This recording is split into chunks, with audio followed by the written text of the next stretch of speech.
Well, I walked into the workshop the other day and I just happened to notice one of Zoe's power switches was on. And I hadn't been down here in 3 or 4 days. So that means one of the cell packs was completely drained.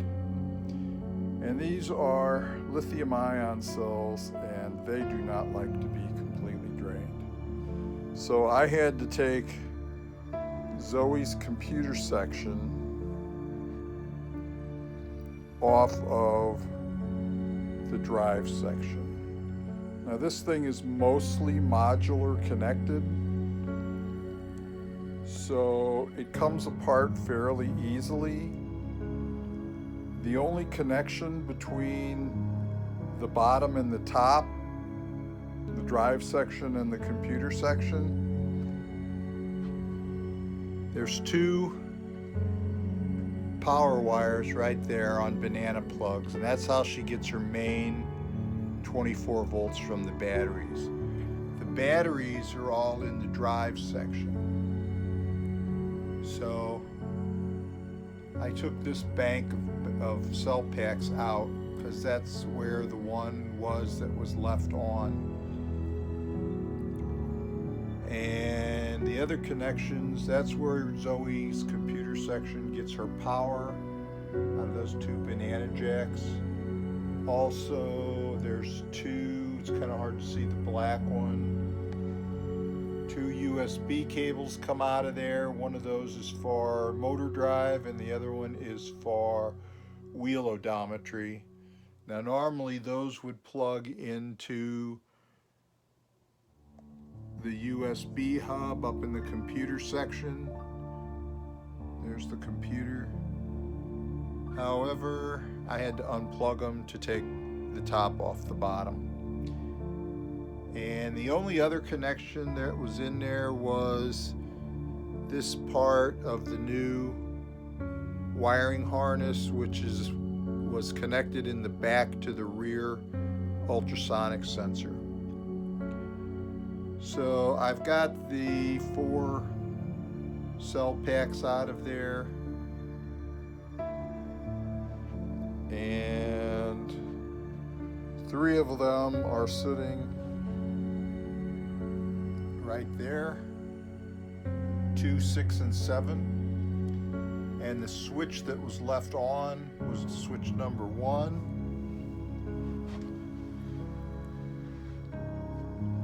This is what a cell pack looks like. This was number 1. And I checked all the cells, and I'll have to do some further checking because I'm going to have to check the internal resistance on all these cells. But these N2 cells here were below 3 volts. In fact, one of them measures negative. It was driving current backwards through the cell, and when that happens, the cell gets charged with a negative voltage.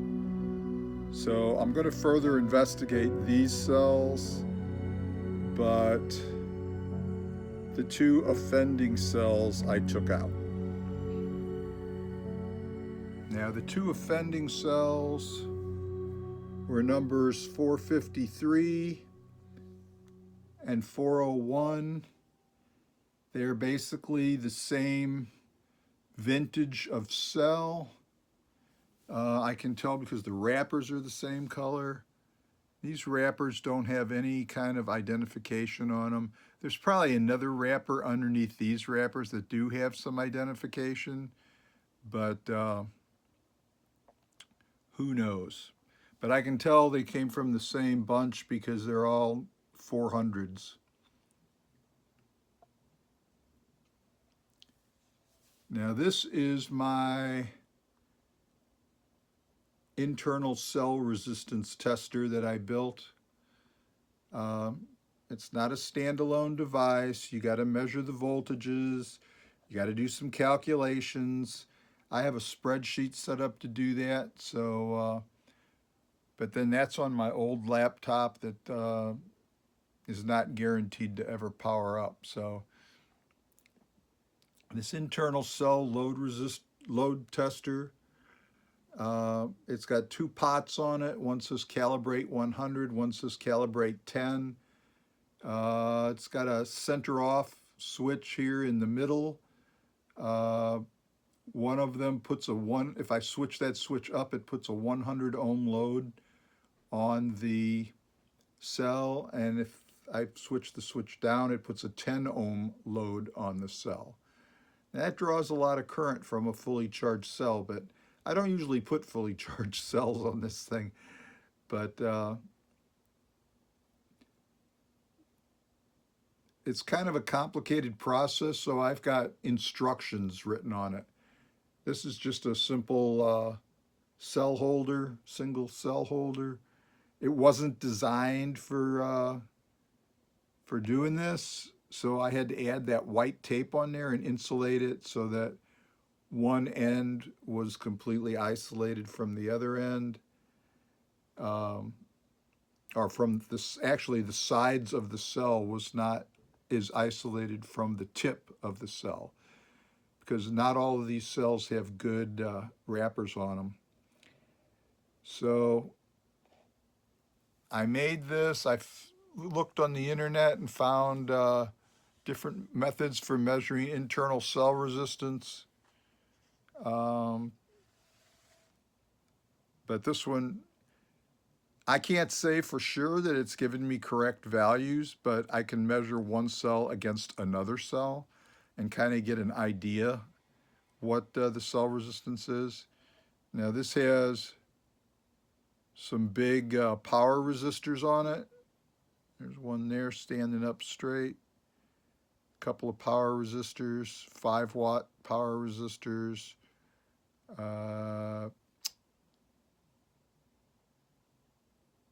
They might get a little warm. This is all made out of scrap except for these two calibration pots. I used to have uh, standard pots on here, and most of the current was going through the power resistors, and just a small amount went through the calibration pots because a standard pot does not handle this kind of power. It'll just burn up. So these are 2-watt multi-turn pots, and I can't remember how many turns they are, but I can dial these things in to the exact resistance that I want. And they are probably, or maybe, connected in series or parallel across those power resistors, so that I can get an exact load on the cells. And not all resistors are exactly the ohms that they say. That 10 ohm resistor is not going to be an exact 10 ohm resistor. It's got a 10% tolerance in it. That 80 ohm resistor there, who knows what the tolerance is. That 100 ohm resistor, who knows what the tolerance is. But by tweaking these multi-turn 2-watt resistors, which do not pull a lot of the current, because they're probably, I think I've got them hooked in parallel to the other loads, and they allow me to get the exact load. And I check that with my ohm meter before I measure the, let's see, what does the instructions say? Ensure loads are close to 110 ohms as possible. Use calibrate knobs. Measure voltage when cell is loaded at 100 ohms, and that's your V1 measurement. Yeah, that was step 2. Step 3, measure voltage when cell is loaded at 10 ohms. That's your V2 measurement. Calculate the current. Well, current is always volts over resistance. So that's V1 over 100 and V2 over 10. That gives you the current flowing through the whole circuit, the cell, at those two load settings. Then the next step is calculate deltas, which is the difference between the two voltages, V1 and V2, minus V2, and delta I, delta current, is I2 minus I1. So then you calculate the cell resistance. Resistance is voltage divided by current. So you measure your cell resistance by taking the delta V divided by the delta I. And I record that in a spreadsheet. And the spreadsheet will actually do these calculations if you punch the numbers in. Anyway, now while I got my other cell packs out here, I decided to hook this number 2 up to my high-tech charger. And I'm running it. This one will charge 4 packs at a time. And luckily, it'll charge up to 6 cells in series, which is exactly what I've got. And it's got all kinds of cool settings in it. And this one, I got.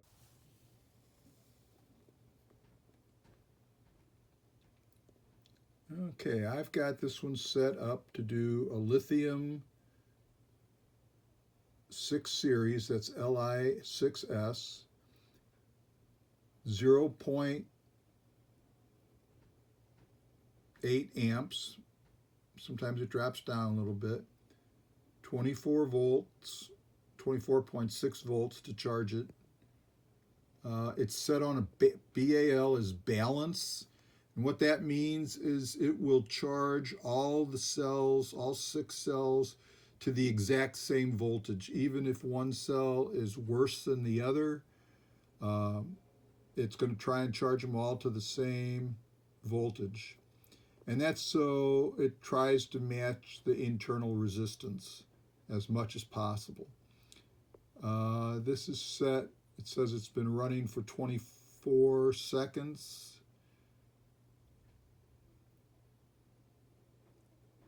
The neat thing about this is, God, that light. I can push one of the buttons, the increment button, and now that'll give me the voltage of each cell in the pack, in the cell pack.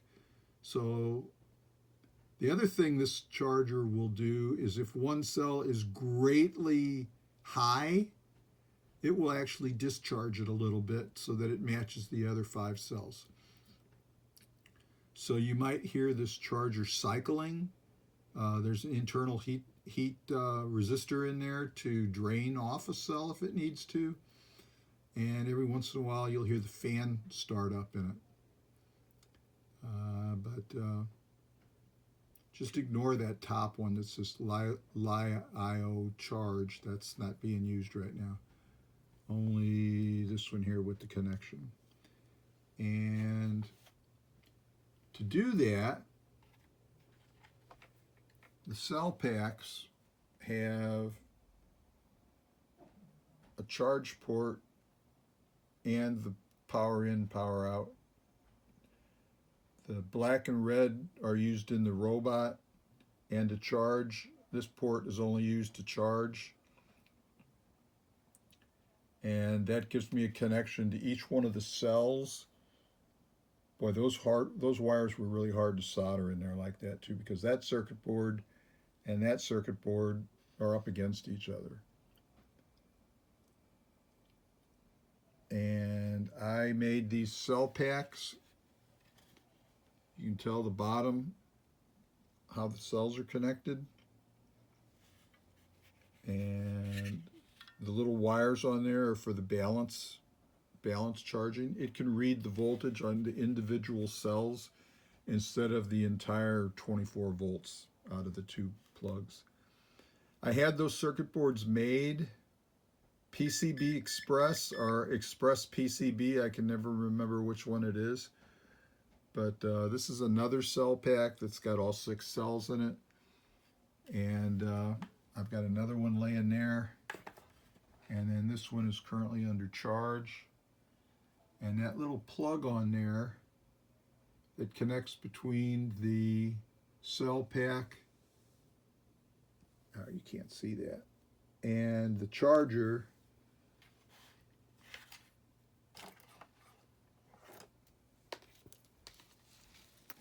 I just got a little rainbow cable there. And it's just got a little connector on a little circuit board. And those are positive, and it's marked, I'm sorry, those are male pins, and they're marked red and black. And then on the other side, where is it? There. It's just got a connector, and that's red and black. And I think those have 1, 2, 3, 4, 5, 6, 7 connections in them. Try finding a 7-pin connector like that. Good luck. I think I was able to find some somewhere, but I don't remember where now. You can put an 8-pin connector on this side because the connectors in the cell packs are 8 pins, but one of them's not used. And I made up enough of those cables so that I could charge 4 packs at a time. Okay, this cell pack where I'm charging all 6 cells is still charging. That cell pack was already pretty fully charged. I had it charged inside the robot. But as you can see, the voltages are all slightly different.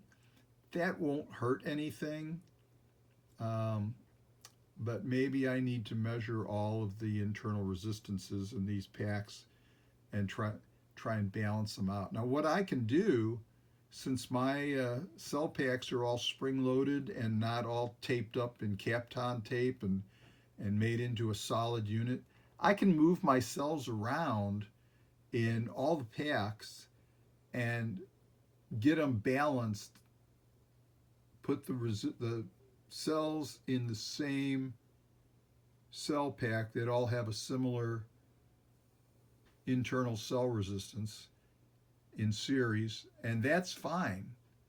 As long as it doesn't matter if one cell pack is different from another cell pack, it matters if they're all in the series line in the same internal resistance. I was thinking I didn't show the internal cell resistance tester very well. I thought I'd show you how it works with a good cell. All this thing does is it holds the battery for me so I can make the measurements. It also lets me put 2 different loads on it. Now it's got these calibration knobs on it, and it's got some big power resistors in the back, and all that does is lets me switch between 2 different loads, a 100 ohm load and a 10 ohm load. I don't think those are that important, but it is important that they be different. So the only reason I have those calibrate knobs on there is because it's a lot easier to do the math if it's set up on 110. That's it. That's the only reason. And then that switch there in the middle, no load, 100 ohm load, and 10 ohm load, that just lets me switch between the 2. So the thing changes over time with temperature and things like that. So that's why I have the calibration. So I have my meter. I've got it set on ohms. I'm going to set, there's no battery in there, no cell. I'm going to set it at the 100 ohm load. It says it's 100.2. So I'm going to just turn this calibrate knob until that says 100 even. Okay, whoop.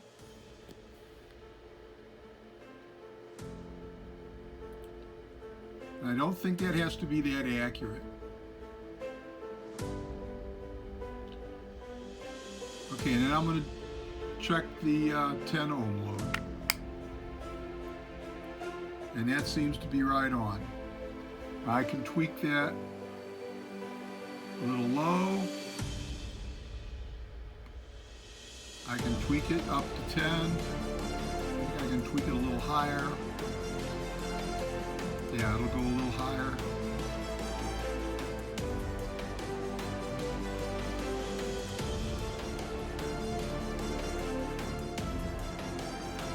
Okay, now that's on ohms, and that is connected across the battery. So I'm going to set it to no load. I'm going to set the meter to volts. Okay, I got it set on the 20 volt scale. Turn off that stupid talking meter. Going to insert the cell into the holder. Now this is set at no load, and the cell is reading 3.98. So I am going to record that under V0 for no load, 3.98. Okay. Then I'm going to switch this to 100 ohm load.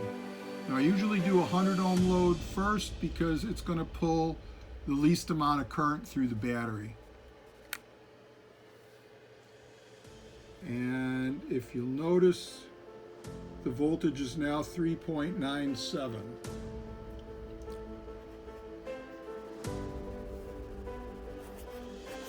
So that means there is a little current flowing out of the battery, and it's dropping across the resistance. It's dropping across the 100 ohms plus the internal cell resistance. Now the reason I read V0 and V1 and I want it to be a little bit different is because if there's an open connection, or if that's a really, really good brand new cell, it won't drop any voltage there. But if it drops just a tiny amount, then I know the connection is good. Okay, so now I'm going to test it with the 10 ohm load. You don't want to do this for long. Now you'll notice it's at 3.90. So I am going to record that. 3.90. Now you have to do a little calculation. Like I said, I have all this in a spreadsheet, so I just have to punch in these numbers and the spreadsheet does the calculation. That's fairly easy to see. Delta V is the difference between these two, so that is only 0.07 difference. And that's also in volts because that's the difference between two voltage. Then you calculate your current.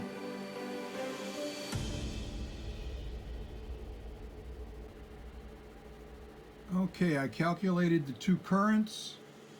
The current is simply V1 over the load resistance, which was 100 ohms. And the current for number 2 was V2, which was that, divided by 10.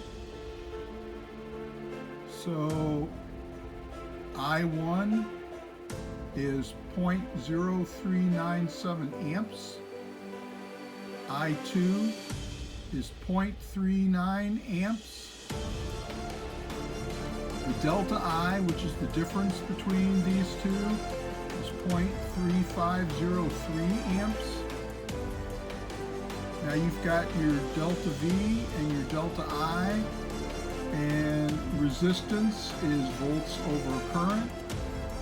So the volts was 0.07, the current was 0.3503 amps. Volts over amps gives you resistance. 0.199 ohms is the internal cell resistance for that cell. And 0.199 ohms is an acceptable level for a relatively new cell.